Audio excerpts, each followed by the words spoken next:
महाराष्ट्र में किसी भी तरह से सत्ता हासिल करने के लिए बीजेपी अपने सारे दाम दंड भेद लगा रही है। लेकिन क्या आप जानते हैं कि कल एक ऐसा वाकया हुआ जिसने न केवल बीजेपी बल्कि चुनाव आयोग पर भी सवाल खड़े कर दिए। जी हाँ, क्योंकि एक बार फिर से आदर्श आचार संहिता की धज्जियां बीजेपी अध्यक्ष के द्वारा उड़ाई गई हैं।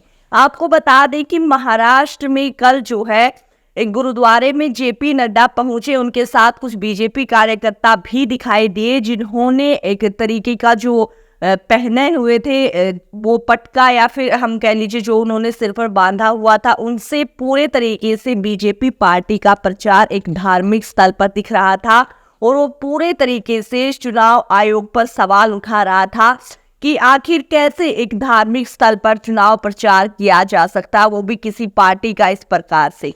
तो तमाम उसके बाद सोशल मीडिया पर ये वीडियो वायरल हुई और उसमें सबसे अहम मुद्दा क्या रहा कि उनको वहां से बाहर का रास्ता दिखाया संगत ने। जी हाँ, उनको कहा गया कि यहाँ पर ऐसा नहीं चलेगा, वहाँ जो गुरुद्वारे में जो अपना मत्था टेकने आते हैं या जो भी चीजें उसमें होती हैं वो सबके लिए समान है। वहां पर किसी पार्टी के प्रचार के लिए उन्होंने गुरुद्वारा नहीं बना रखा है और ऐसी जगह पर, ऐसे धार्मिक स्थलों पर नहीं करनी चाहिए ऐसी चीजें। ऐसा सबक भी वहां पर जेपी नड्डा और उनके कार्यकर्ताओं को सिखाया गया। पूरा मामला क्या है और उसके ऊपर क्या प्रतिक्रिया चल रही है, सारी चीजें विस्तार से आपको वीडियो में हम बताने वाले हैं। तो और आप आराम से बैठिए, वीडियो को देखिए और समझिए कि महाराष्ट्र में सत्ता हासिल करने के लिए बीजेपी किस प्रकार के जो है हथकंडे अपना रही है कि चुनाव प्रचार गुरुद्वारों में भी किया जा रहा है। दोस्तों, महाराष्ट्र के चुनाव की उल्टी गिनती शुरू हो चुकी है, सभी जानते हैं, लेकिन क्या उसकी हड़बड़ाहट में इस प्रकार के जो वाकये सामने आ रहे हैं वो जो है सही है? सामाजिक रूप से बड़े सवाल हैं, सारी चीजों पर जाएंगे, लेकिन उससे पहले सुप्रिया सेनेट ने इस वीडियो को बकायदा शेयर करते हुए क्या लिखा है, पूरा मामला भी उससे आपको समझ आ जाएगा, वो आप अपनी स्क्रीन पर देख सकते हैं। बीजेपी अध्यक्ष नड्डा महाराष्ट्र के ठाणे में आज गुरु पूरब के दिन गुरुद्वारा में मत्था टेकने के बहाने चुनाव प्रचार करने पहुंचे। संगत ने नड्डा समेत बीजेपी चुनाव चिन्ह के गमछे पहने हुए सबको बाहर कर दिया। गुरुद्वारे में सब एक समान हैं, भावनाओं की इज्जत करनी चाहिए। जी हाँ, बहुत बड़ी बात यहाँ पर कही गई है कि धार्मिक स्थलों पर भावनाओं की इज्जत की जानी बहुत ज्यादा जरूरी है। वो कोई राजनीतिक अड्डा नहीं है, वो कोई चुनावी रैली नहीं है, कोई प्रचार का शो नहीं चल रहा है। वहां पर आप पार्टी के जो है जो चुनाव चिन्ह है और उनके जो भी चीजें हैं वैसा पहनकर आप वहां जाते हैं तो उसका इफेक्ट लोगों पर पड़ता है और गुरुद्वारे पर भी जो है इस प्रकार की चीजें का इफेक्ट होता है। तो उन्होंने मना कर दिया कि इस प्रकार से आप नहीं कर सकते। बड़ा जो है एक्शन गुरुद्वारे की तरफ से लिया गया।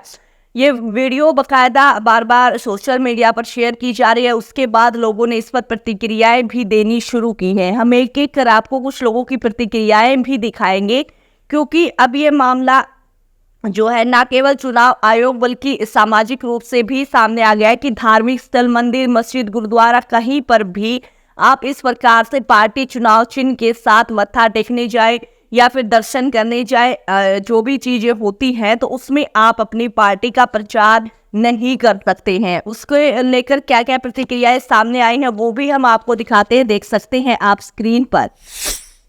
प्रेम इलावा लिखते हैं कि हर जगह प्रचार प्रसार जो होता है फिर दिखावे के लिए ऐसे काम करते हैं। दिखावा ज्यादा समय नहीं चलता, सभी धार्मिक स्थल जो है एक समान होते हैं। जी हाँ, यहाँ पर उनके द्वारा कहा गया कि धार्मिक स्थलों पर कम से कम समानता बनाए रखें, उस पर चुनावी फायदा उठाने की कोशिश ना करें पार्टियां, क्योंकि इससे माहौल खराब होता है। और गुरुद्वारे की जो संगत है उन्होंने तो एक्शन इस पर लिया ही। उसके बाद जो है आगे एक और हम आपको ट्वीट दिखाते हैं, देख सकते हैं स्क्रीन पर। राजेंद्र कुमार सैनी लिखते हैं कि सही ट्रीटमेंट किया है इनका, उनके साथ ऐसा ही किया जाना चाहिए। धर्म को धंधा बना दिया है इन्होंने, मंदिरों और गुरुद्वारों को वोट बटोरने का माध्यम जो है बनाया जा रहा है। जी हाँ, यानी कि गुरुद्वारे, मंदिर, मस्जिद उनको वोट बटोरने का जो माध्यम राजनीतिक पार्टियां बना रखी है, उस पर सही एक्शन लिया गया है। काफी सराहना एक्शन की गई है। उसके बाद एक और जो है इस पर प्रतिक्रिया हम आपको दिखाते हैं, देख सकते हैं स्क्रीन पर।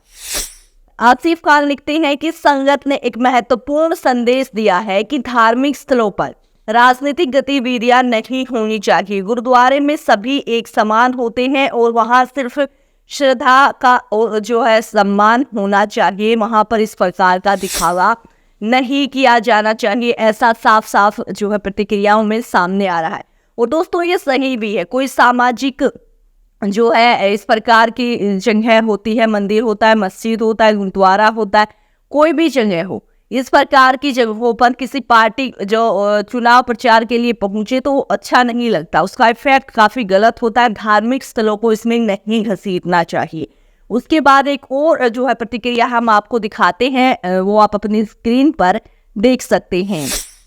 अनिरुद्ध शर्मा लिखते हैं कि वैसे भी किसी धार्मिक स्थल में चुनाव प्रचार करने के लिए झंडा या चुनाव चिन्ह आदि लेकर जाना आचार संहिता का उल्लंघन है। जी हाँ, सबसे बड़ा मुद्दा कि आदर्श आचार संहिता का ये उल्लंघन है। किसी भी धार्मिक स्थल पर आप अपने चुनाव चिन्ह या फिर जो है चुनाव का प्रचार नहीं कर सकते हैं। उसके लिए आपको जो है नियमावली के तहत अपनी रैलियां करनी पड़ती हैं, अपना शोज करने पड़ते हैं, जो भी चीज़ें हों आपको अपने प्रोग्राम अलग से करने पड़ते हैं। ऐसा नहीं है कि आप किसी भी मंदिर, मस्जिद, गुरुद्वारे में जाएं, वहाँ ऑलरेडी भीड़ होती है, वहाँ पर जाकर आप अपना चुनाव प्रचार करें। ये पूरे तरीके से गलत है। धार्मिक स्थलों को इसमें नहीं घसीटा जाना चाहिए। बहुत बड़ी जो है बात आई है इसमें। इसी के साथ चुनाव आयोग पर भी सवाल उठाए गए हैं कि चुनाव आयोग को इस मामले पर थोड़ी सख्ती बरतनी चाहिए। हालांकि अगर नियम कानूनों की बात करें तो आदर्श आचार संहिता के नियम व कानून जो है पक्ष विपक्ष सभी नेताओं को पता होते हैं, लेकिन जरूरत क्या है कि उनको उन नियमों के प्रति डर हो कि ये नियम हमें तोड़ने नहीं है, वो ज्यादा जरूरी है, ताकि जो है चुनाव आयोग पर इस प्रकार के सवाल खड़े ना हो और इन मामलों पर तुरंत से एक्शन लिया जाना चाहिए, क्योंकि धार्मिक स्थलों को इस प्रकार से प्रयोग नहीं करना चाहिए। और ये वीडियो जो है जबरदस्त तरीके से सोशल मीडिया पर कल से ही शेयर किया जा रहा है और जिस प्रकार का जो ये पूरा मामला था, रिपोर्ट थी, हमने आपको इसकी तह तक बताया है क्या कुछ है, इसको लेकर क्या प्रतिक्रियाएं चल रही हैं, सारी चीजें बताई। दोस्तों आप भी इस पर अपनी प्रतिक्रिया हमारे साथ कमेंट बॉक्स में जरूर शेयर करें, क्योंकि आपकी राय हमारे लिए काफी ज्यादा महत्वपूर्ण रहती है। वीडियो पसंद आए तो लाइक, शेयर, चैनल को सब्सक्राइब करें, हमारे साथ जुड़े और वीडियो को ज्यादा से ज्यादा शेयर करें। फिर मिलते हैं एक नई राजनीतिक अपडेट के साथ। तब तक के लिए आप सभी को जय हिंद, जय भारत।